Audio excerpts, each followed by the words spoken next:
ازيكم يا جماعه؟ عاملين ايه؟ عملت لكم الاسبوع اللي فات الفيديو اللي كنت بتكلم فيه عن ايه الحاجات اللي انا عملتها للجلو اب بتاعي من الشكل الخارجي، وايه الحاجات اللي انا ظبطتها في نفسي. وقلت الاسبوع ده اعمل لكم بارت 2 عن ايه الحاجات اللي انا طورتها من نفسي. فالنهارده ده كله عن ازاي طورت من نفسي وغيرت من نفسي. هل انا وصلت للبرفكشن؟ مفيش بني ادم كامل، بس في حاجات بسبب التجارب اللي في اخر 3 4 سنين انا مريت بيها. فالنهارده بقى هتكلم معاكم اكتر عن الموضوع ده ان ديتيلز. وانتوا عارفين هنا ان اليوتيوب هو المكان اللي انا بقعد ارغي معاكم باستفاضه كبيره جدا واحكي لكم عن التجارب اللي انا مريت بيها. فالنهارده هقول لكم عن 8 حاجات انا غيرتها في شخصيتي او اشتغلت عليها واكتشفت ان هي فعلا بتفرق جدا في التطور بتاع النفس. مش بحب ان انا افضل واقفه في بوينت معينه، بحب اشتغل على نفسي وافضل دايما على طول في تحسين مستمر. very long introduction، بس يلا بينا نبدا. اول حاجه هبدا بيها هو ان انا هتكلم عن اليوجا. في ناس كتير قوي جت في الفيديو اللي فاتت وقعدت تقول لي اليوجا حرام، اليوجا دي صلاه الهندوس. اولا انا مش مؤهله ان انا اقول لكم حلال او حرام، ولا عندي المقدره ان انا اقول ده حلال وده حرام، او ان انا افتي في اي حاجه.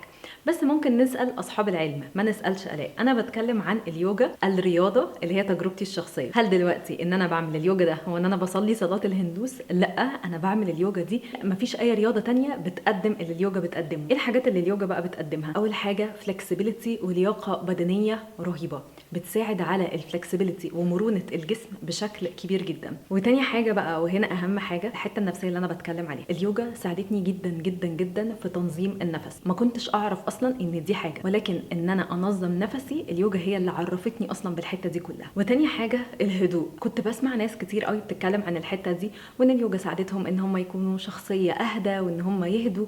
وما كنتش بؤمن بالكلام ده بصراحه خالص، لحد ما فعلا جربته وقعدت فتره. يعني مش هتحسوه من اول مره ولا اتنين ولا اول شهر حتى ولا 3.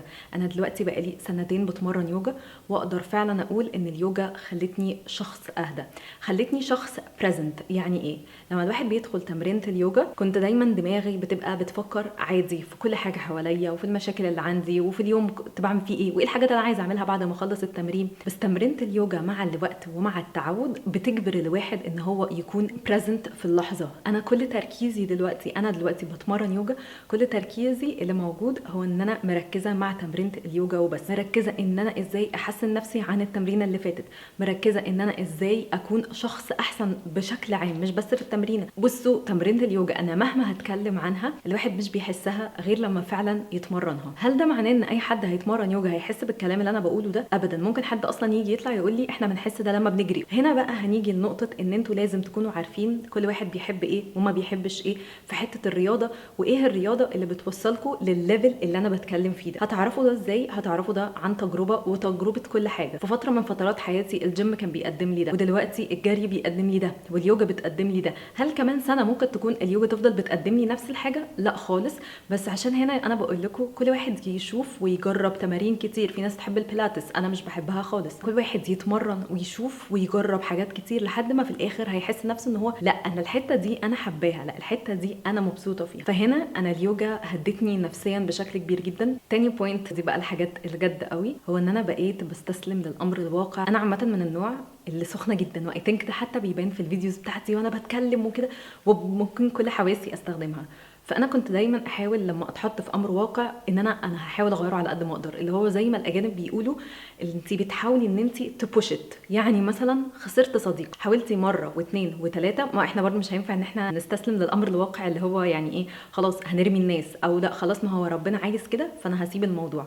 لا، بس حاولنا مره واثنين وثلاثه وسعيتوا وعملتوا اللي عليكم. لما ضميركم يكون مستريح ان مفيش اي حاجه تانية تقدروا ان انتوا تعملوها، هنا بقى بيجي ان الواحد يستسلم للامر الواقع ويستسلم ان ده قضاء ربنا والقدر اللي ربنا كاتبه لنا. دونت بوش ات، ما تضغطوش الموضوع، وفي نفس الوقت ما تجلدوش نفسكم. اعملوا اللي عليكم، لو ما عملتوش اللي عليكم اجلدوا نفسكم، مفيش مشكله. بس لو عملتوا اللي عليكم، انا بتكلم هنا في العلاقات الشخصيه. يعني خسرتي واحده صاحبتك، هتروحي وتكلمي معاها وتشوفي طب انت ايه اللي مضايقك، طب ما اعرفش ايه. حاولتي مره واثنين وثلاثه، لو هي مثلا ات بوينت مش بترد عليك، لو هي في مرحله ما خلاص هي مش عايزه تبقى صاحبتك، هنا ما تضغطيش. هنا خلاص، هنا ربنا بيقول خلاص هو ده اللي انا كاتبهولك، استسلموا للامر الواقع. مش عايزين نفضل نضغط او نبوش في حاجه وتبقى انتوا اللي بتعملوا المجهود واللي قدامكم مش بيعمل اي مجهود قصاده. فالاستسلام للامر الواقع الواقع في مرحلة ما الواحد فعلا بيكون محتاجه. زي ما كلنا عارفين ان احنا علينا السعي والنتيجة على ربنا. يعني برضو لو سعيتوا مثلا ان انتوا عايزين تدخلوا الكلية الفلانية، فانتوا هتحاولوا وهتذاكروا وهتعملوا كل حاجة تقدروا عليها، ما جاتلكوش في الاخر، هنا بقى يأتي الرضا والاستسلام للامر الواقع، ان انتوا تبقوا راضيين عن اللي ربنا في الاخر كتبه. بس لو ما سعيناش مش هنرضى ونقول هو ده اللي ربنا كاتبه، لا، لازم السعي ولازم الواحد يعمل اللي عليه عشان الاوتكم في الاخر يبقى عندكم سلام نفسي ورضا ان هو ده الاحسن لنا. تالت حاجة كان دايما انا عندي، هي دي بالنسبة لي طريقة ان انا بوري للناس ان انا بحبهم وان انا بهتم بيهم اكسترا، وبدي اهتمام للناس اللي حواليا اكتر ما ادي لنفسي. هنا كل الناس تقول لكم على السوشيال ميديا ما تدوش اهتمام للناس اللي حواليكم وادوا اهتمام لنفسكم. انا هقول لكم بس ان احنا بنحط اولويات. الاولويه الاولى هي اهتمامكم بنفسكم، ثم ياتي بقى من بعدها اهتمامكم بالناس اللي حواليكم. اهتمامكم بنفسكم يا جماعه ده بجد هو من احلى الحاجات، ان الواحد يوصل لمرحله ان هو فعلا بيحب نفسه وفعلا مهتم بنفسه وفعلا هو حاطط نفسه اولويه فوق كل حاجه. دي حته كبيره جدا وحته حلوه جدا وحته بجد بتمنى ان احنا كلنا نوصل لها. مش سهله ومش هعرف ان انا اقول لكم ايه الستبس ان الواحد يحب نفسه فيها، او ان ليها خطوات معينه، كل واحد ليه طريقته. انا كنت عندي اهتمام بالناس اللي حواليا بشكل كبير جدا، حتى لو هاجي على نفسي. هتيجوا بقى تقولوا لي يعني احنا ما نجيش على نفسنا عشان خاطر حد؟ لا طبعا، برضو دي مش حياه، احنا مش عايشين لوحدنا. وزي ما احنا بنحب ان الناس تيجي على نفسها شويه، عشان انت ممكن تتكلمي مع واحده صاحبتك او مع خطيبك وتقومي تقولي له انا بس عايزه منك او عايزه منك ان انت تيجي على نفسك شويه، فاحنا بنبقى عايزين ان الناس اللي قدامنا تيجي على نفسها. فبالتالي خلي بالكم احنا لازم برضو هنيجي على نفسنا شويه، بس بليمت معين. وكمان قبل كل ده بقى لازم تكون حب نفسكم واهتمامكم بنفسكم فوق، زي ما قلت لكم الموضوع اولويات وبريوريتيز وليه 1 2 3. فاول حاجه هو ان انتوا تهتموا بنفسكم وانتوا تكونوا الاولويه، وبعد كده بتيجي بقى كل الحاجات اللي انتوا عايزينها. رابع حاجه، دي بوينت انا بحبها جدا وان شاء الله بقى دي انا واثقه ان انا هعمل لكم فيديو عنها، هو المورنينج روتين. انا بقى عندي روتين صباحي بيتكون من 3 حاجات. اول حاجه على فكره انا مش شخص بحب الروتين خالص، وانا مش بشتغل اللي هو ما عنديش الكوربريت لايف اللي هي يعني ما عنديش شغلانه مثلا الشركات، فما عنديش شغلانه من 9 ل 5 او الكلام ده. فانا كل يوم اصلا في حياتي هو مختلف عن اليوم اللي قبله. فمش فكره ان انتوا بتحبوا الروتين او مش بتحبوه، انا واحده مش بحب الروتين، بس ان الواحد يكون عنده مورنينج روتين ساعه الصبح او اقل كمان، هي نص ساعه، متكون بقى هنا من 3 حاجات. حاجه تكون هيلثي، حاجه تكون بوزيتيف، حاجه تكون برودكتيف. هيلثي ده ان انتوا تعملوا حاجه في الصبح تكون حاجه صحيه ليكم، بوزيتيف ان تكون في حاجه ايجابيه، وثالث حاجه برودكتيف تكون فيها انتاجيه. انا هقول لكم دلوقتي المورنينج روتين. اول حاجه البوزيتيف. البوزيتيف هنا هتكلم على حاجتين. اول حاجه هي اذكار الصباح، ان الواحد يقولها بجد سبحان الله لو قريتوها بتمعن وبتركيز هتحسوا ببوزيتيفيتي.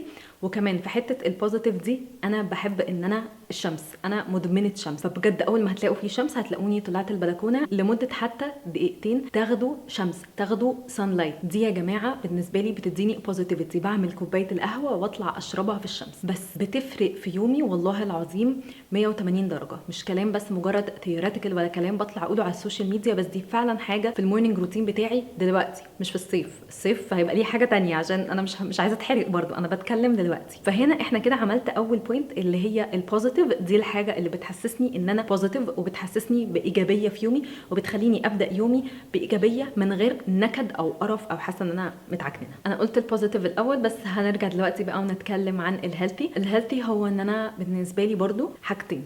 اول حاجه ان انا لازم احرك جسمي. انا بحب قوي الستريتشز بتاعه اليوجا، في شويه ستريتشز كده والله وانا على السرير بعملها نفسي، بس لسه مش بعملها مش قوي.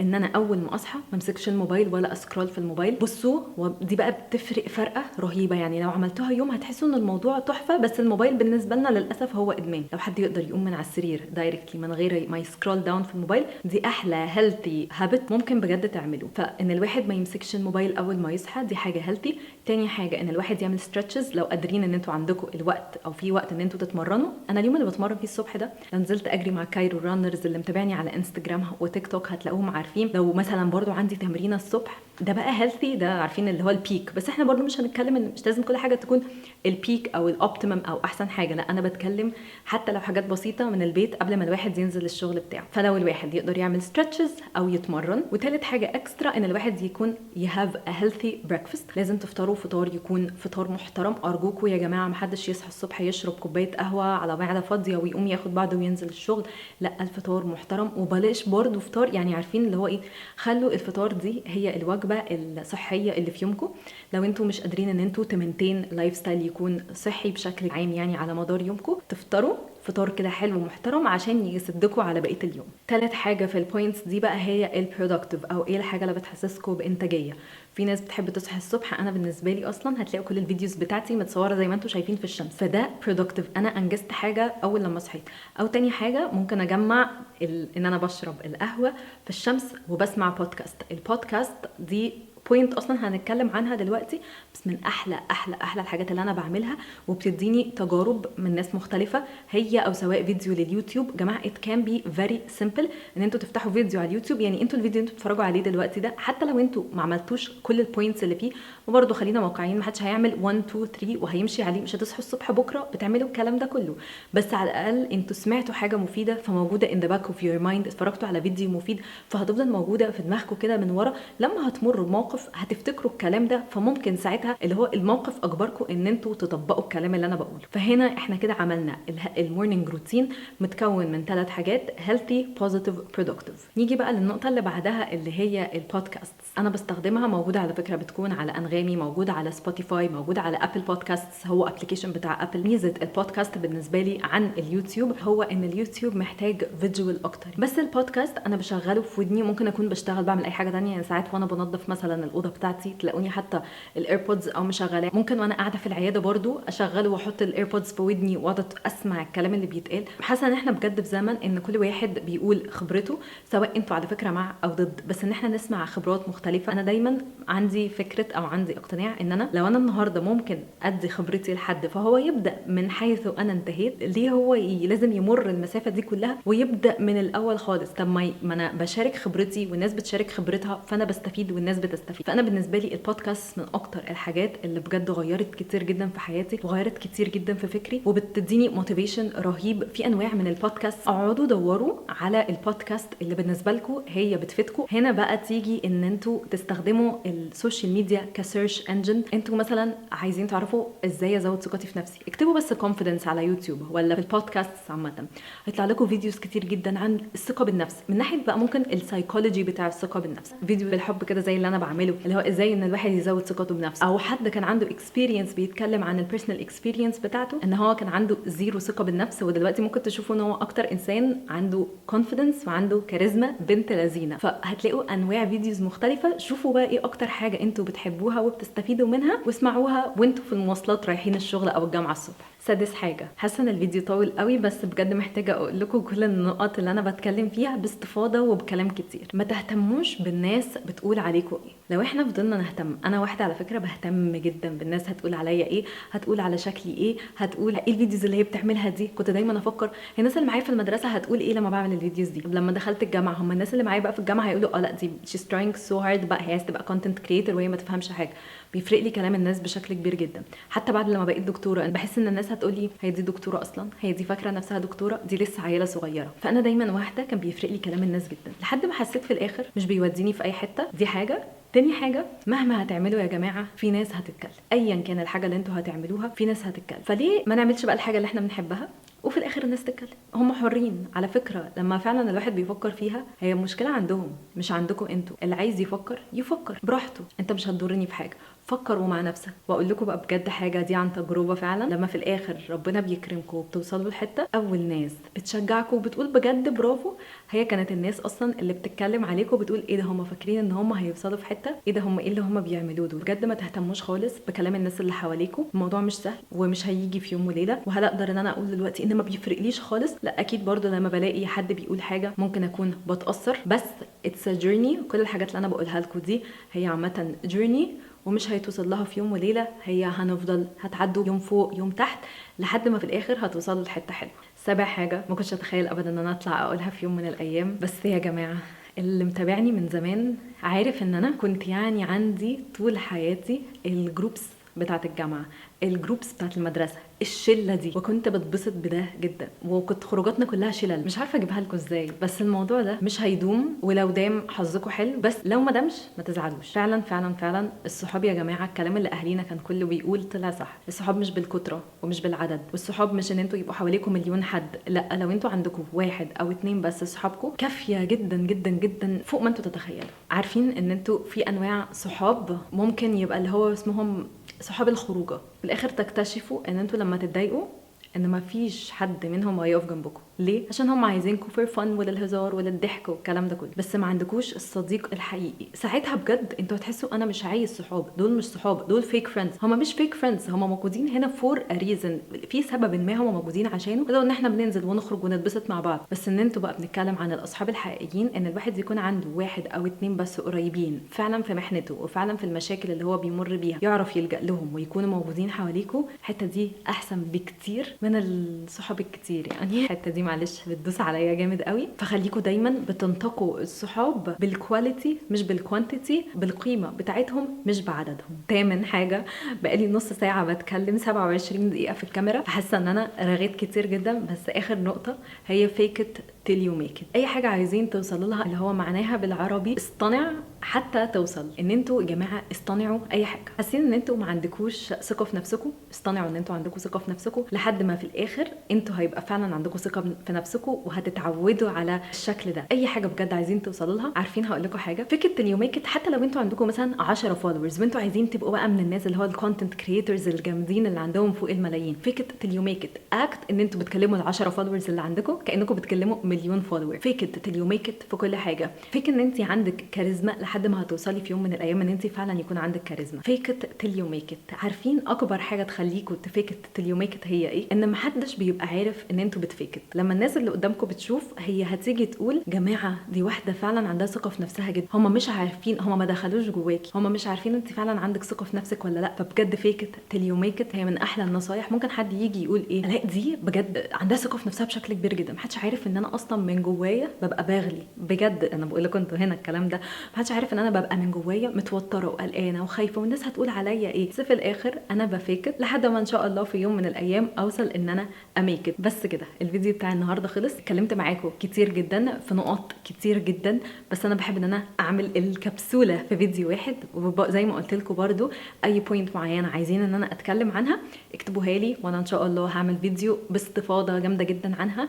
عايزه اعرف ايه رايكم اصلا في الفيديوهات دي، وهل هي بتفيدكم ولا لا، وعجباكم ولا لا. ما تنسوش في الاول وفي الاخر ان احنا كلنا لازم نحسن من نفسنا، وزي ما قلت لكم اتس ا جيرني، وهي رحله مش هنوصل في يوم وليله، بس في يوم من الايام هنوصل.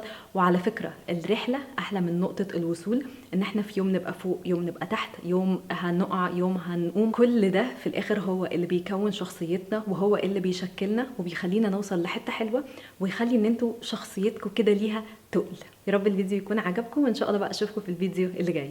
باي باي. انا حاسه ان انا بيتي يعني على الممر بتاع المطار، بجد على الممر.